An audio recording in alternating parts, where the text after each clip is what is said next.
talk loud. My name is Caitlin DeLay, and I'm in Mrs. Henry's class, and this is my essay. Do you ever want to try smoking, drugs, alcohol, tobacco, or vaping? You won't want to after I tell you all the consequences from doing these things.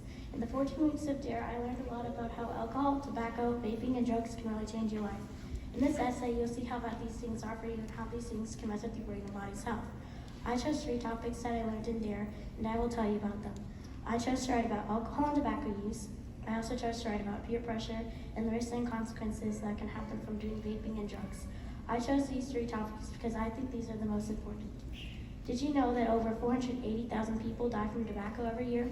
Tobacco can lower up the chemical messenger dopamine, which can cause euphoria, aggression, bipolar disorders, binge eating, addiction, gambling, and schizophrenia, according to tobacco statistics.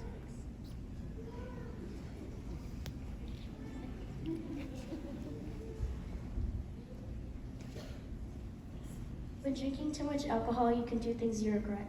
You can do things like abuse or start a fight or get pulled over by a police officer. Did you know over 2,200 people have almost died from vaping in the U.S.? There are a lot of risks you are taking and consequences that you can get from vaping and doing drugs. One of the risks you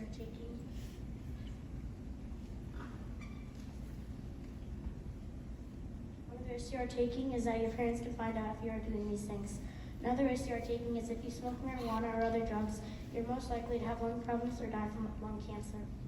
Has anyone at your school or work asked you to drink alcohol, do drugs, smoke, or vape? Well, I will explain what peer pressure is and what you can do to stop it. Peer pressure is when somebody your age asks you to do something you don't want to do. If anyone ever asks you to do something bad, there are 3 things you can do. Number 1, you can just say no. Number 2, you can walk away. Number 3, you can make an excuse so you don't get made fun of for not doing what they want you to do.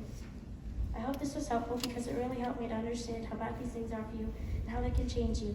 Now I know to never do these bad things and to say no if anyone asks me because I would rather be drug-free than be cool at school. Those are my 3 things that I thought were most important. And I think knowing how bad these things are for you will help you spread this to friends and family. If you have a friend or family member that doesn't do these things, tell them the consequences. See how they react to all the risks they are taking.